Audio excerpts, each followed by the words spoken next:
boy. So there's a yellow machine sitting right there. Before anybody gets too excited and starts really wondering, just hold tight on your questions. So just watch the video. I guarantee you every question that you've got gets answered in this video. I'll bring the camera up in the cab with me in just a minute and I explain what all is going on. So just enjoy the video and watch this right here.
Alright, so there's our John Deere processor over there that Kevin normally runs.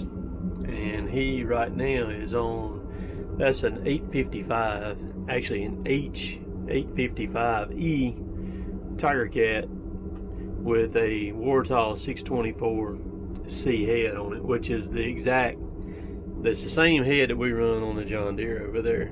Same thing. So we haven't bought that machine or anything. It's got the wrong undercarriage up under it anyhow. We wouldn't buy it like that. It's got the wide pads on it with the outside rails on it and everything, and that's not going to work for us. But what we're doing is we're running it. That's a 19 model, and it's got 1,300 hours on it. Kevin's been messing with it, trying to get it tweaked out because it's not tuned out the way it's supposed to be. Kevin ran some trees. The dry wheels on it were way too tight, and the knives were way too tight on it also. So Kevin's got you can adjust everything on that head from the computer in there. So Kevin's got a monkey with all that stuff and get that done. He's punching on the screen over there now. It's all touch screen in that one. And what we're gonna do is he's gonna run that one. We're gonna have it for about a week or so, and we're gonna run it, and it's gonna give us time to do some work on Kevin's machine over there. This machine here has a lot more flow than the John Deere. I'm not sure the spec numbers on it, but it's a much different machine. That machine has 2 swing motors on it compared to Kevin's one on his. And of course, it's a lot newer machine too. I mean, Kevin's machine is an 08 model, and that's a 19 model, so you're looking at that. But he did say it was very powerful. I can tell that it's fast too. He said it's got a different feel to it, which the undercarriage, the tracks on it's gonna have a lot different feel on it too, because the pads being wider, you're not gonna actually sit down in the brush like he's actually sitting on top of it right now. Whereas like my machine and Kevin's machine with the 28-inch pads on it, you can screw the machine into the ground and lock yourself down really good. It's not going to be as easy to do that with the wider pads on it. Plus, trying to clean them out. That one has rollers on top of it. It doesn't have the slides on it. But so that's kind of what the deal is. We're going to run that one for a little while, and it'll give Kevin to kind of tune it up too, because like I said, it wasn't where a lot of the settings on it wasn't where they needed to be on. He's over there tapping on it right now. But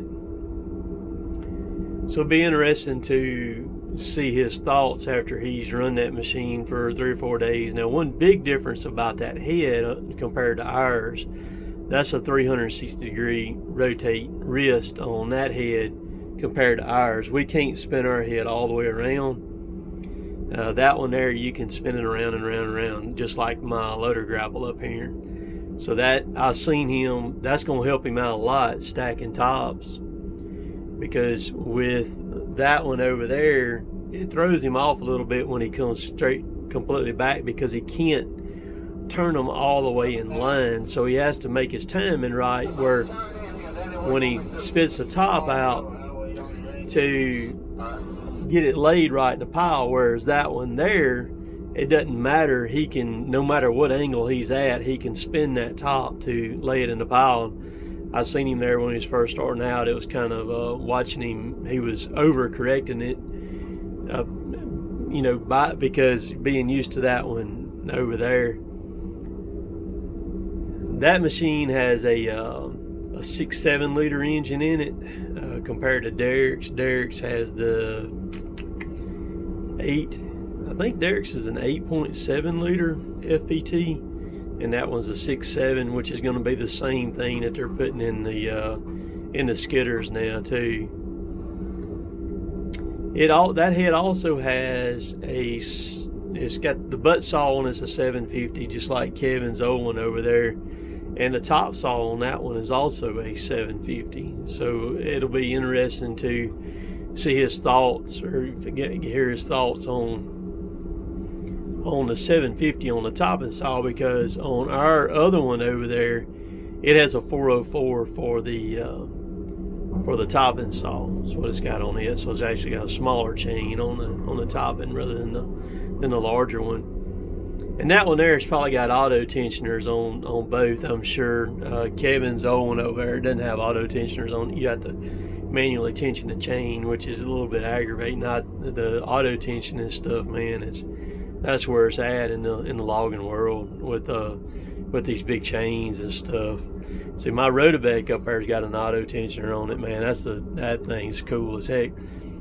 That one has different drive motors on it also.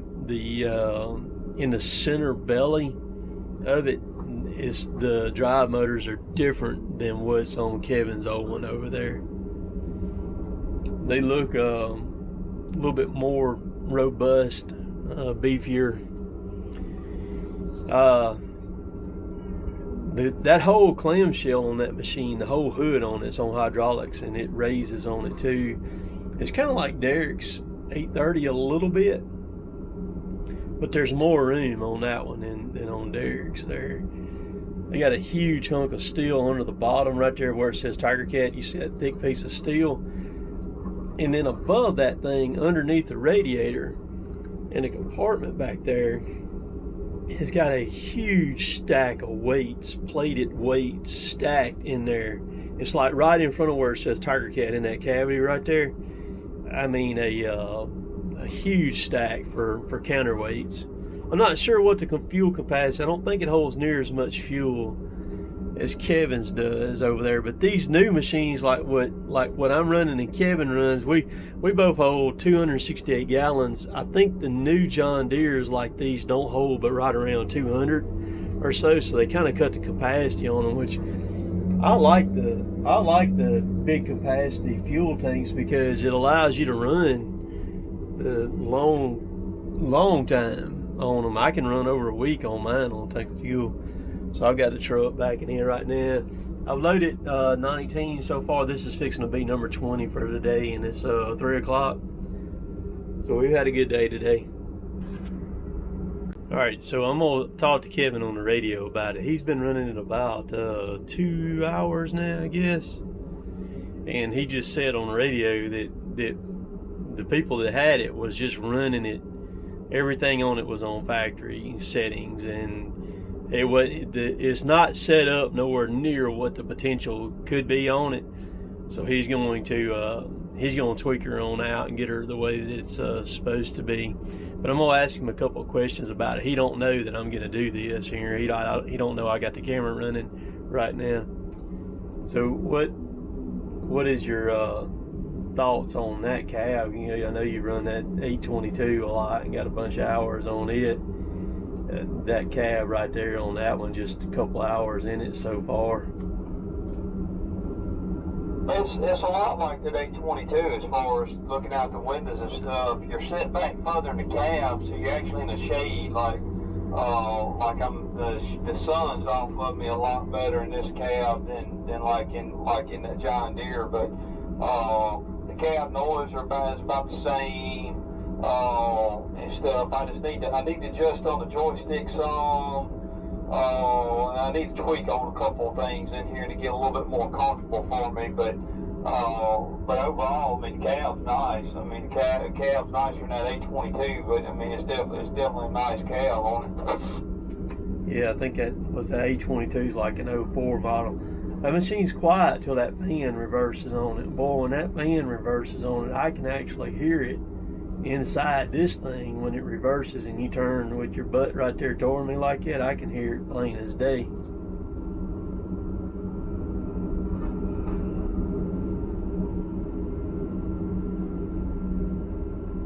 It's a beast now. You feel when that fan kicks in back there, it shifts and changes a lot, but you can definitely hear it in here too.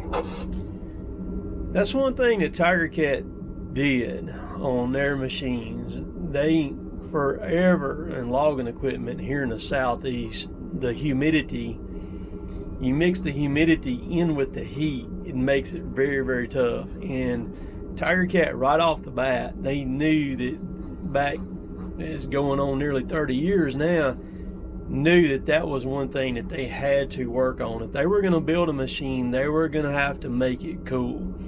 And what they have done on their cooling packages on these machines is absolutely mind-boggling. They have got the cooling on them, because the more hydraulic flow you move, the more cooling capacity you've got to have. And see, like my machine here, Shove it up close is fine. You get out just a little ways, it's a little tippy, but I mean, it's not nothing unbearable. I mean, anything when you get out that far at full range is going to be tippy, but work it up close or whatever, I mean, the balance is good. Dad called me when he was sitting out there on the road watching run, and Dad said he felt like that if it had the single rails or narrow tracks, like what you was talking about, he said he felt like the cleats would cleat in. He said he felt like I was moving a little bit because of the triple browsers just wasn't digging into the ground, and then like what you were saying, these tracks are just so wide, but Dad said he felt like it would be a lot different, you know, with the narrow tracks on it. Which, I mean, it's not bad by no means. I ain't, like I said, I can feel it moving some, and I feel it just a little bit tippy. But, and then as far as like the head stuff, well, I can tell the reason I run that head in the up, I mean, that top knife in the up position, boy, I like that damn knife hung up rather than floating down. That's a big difference too. I've noticed that right off. yeah, with the narrow pads, you'll be able to basically, what I call it, screw it into the ground where it just, whereas right now you're sitting on top of the ground. Now if you were sitting out in a swamp, that would be great right there, but that's not going to work for our application. But you could get down through the fine stuff that you're sitting on top of right now, that you're rocking a little bit, and with the narrow pads you could bust right through that stuff and get it where it would cleat in, and you'd be good to go then, or whatever. It would lock down a lot better. Yeah, that's what Daddy's sitting there watching me run. That's what he was saying, looking out from the outside. But like I said, I mean, it's still a smooth sitting machine. You can just feel it. You feel it moving. You feel it moving on everything I'm sitting on there. And of course, in our machines, we typically don't there.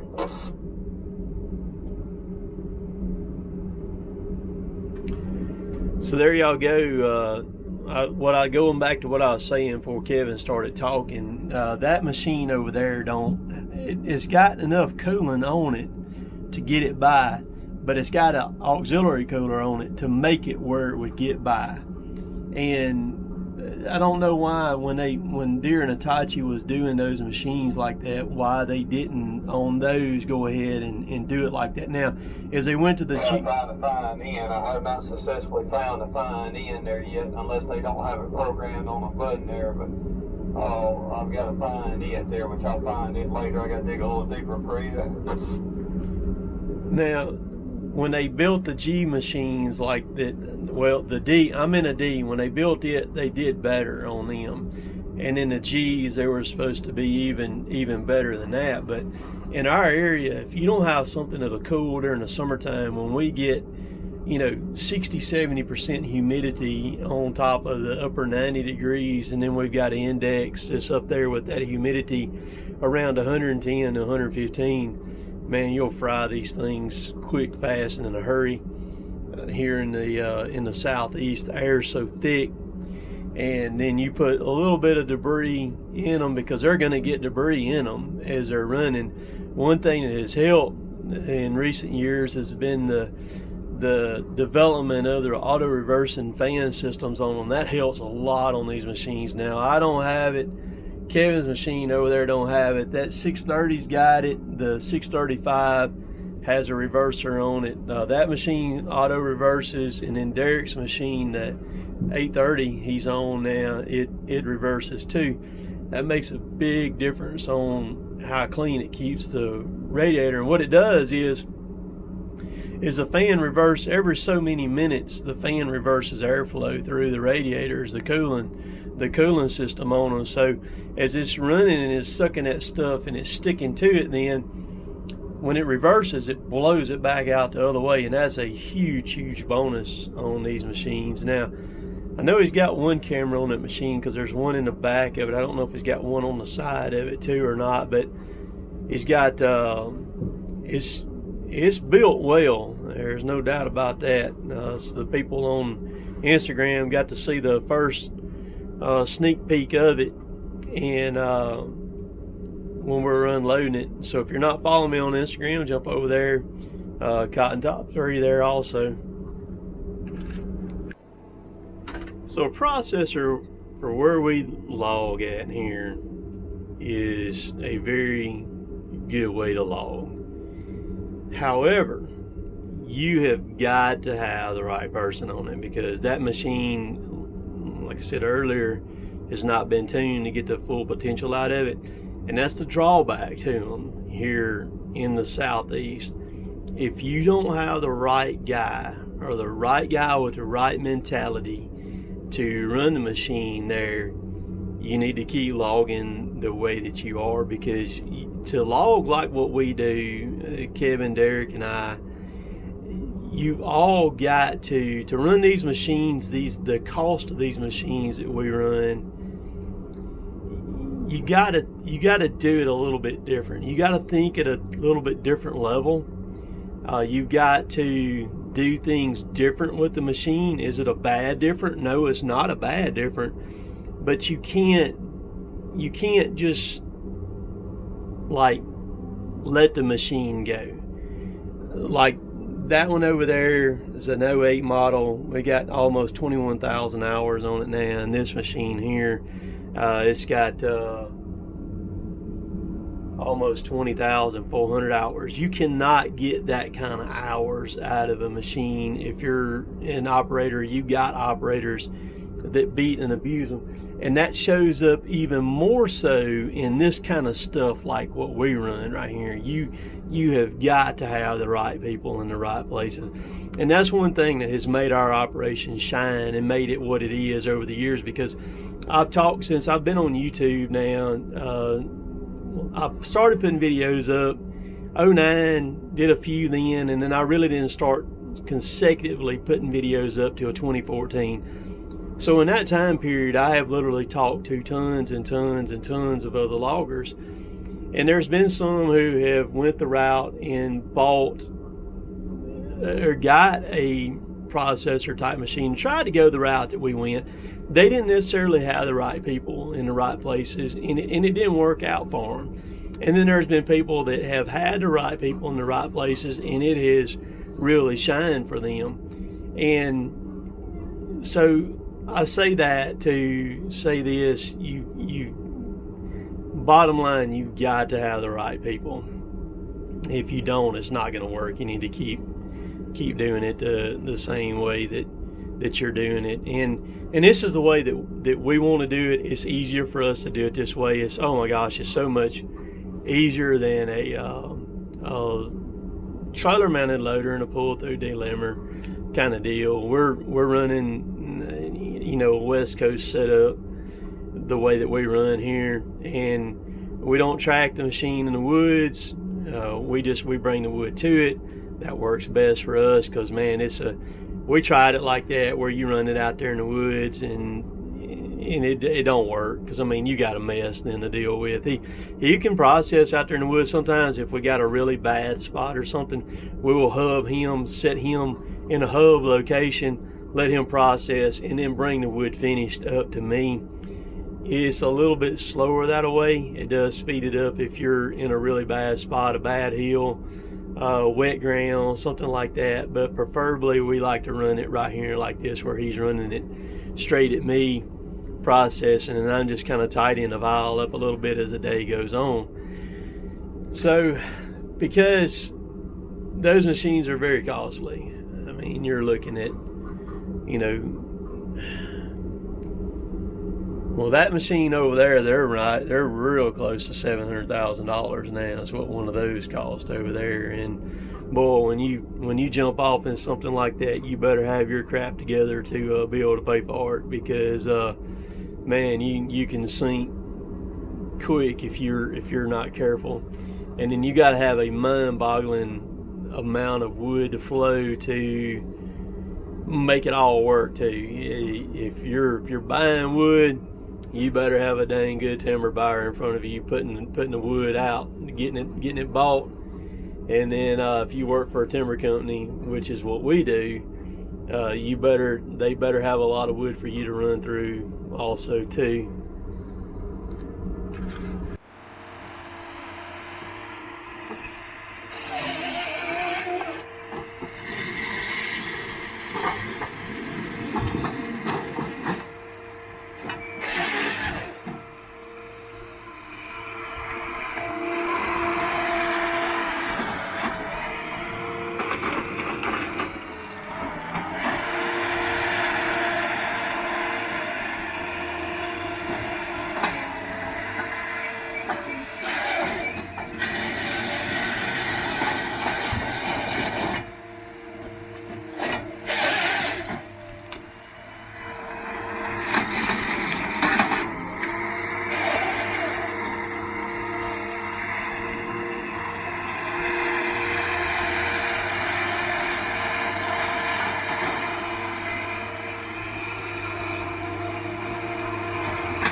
There's something making a little noise on it. I can't tell.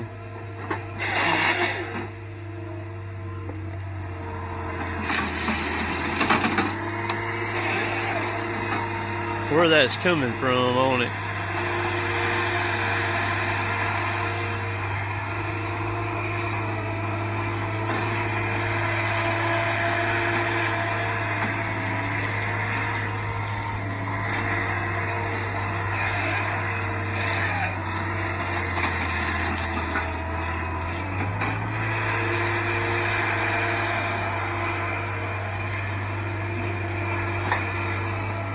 So you got to think about this right here too.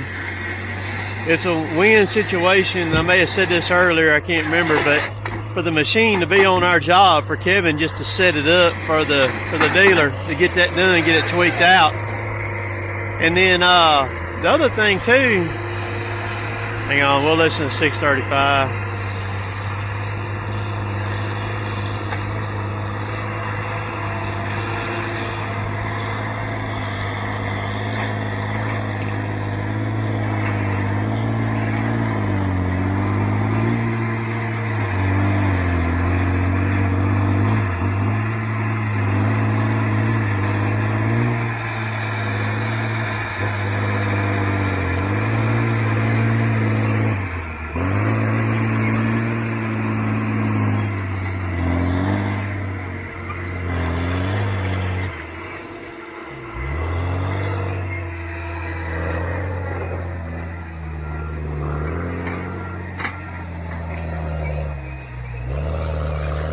You hear that whining on it? I'm not sure where that's coming from.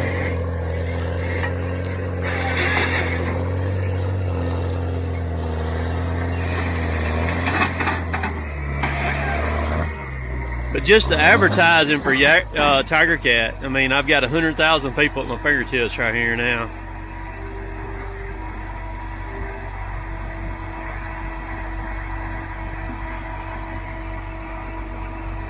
They'll get more.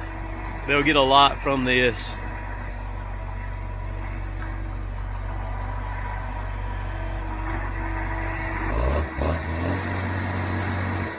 So maybe a couple days I can stick a camera in there with Kevin. He'll run it for me, and where you can kind of see what's going on in there with him. We'll see if he'll do it or not.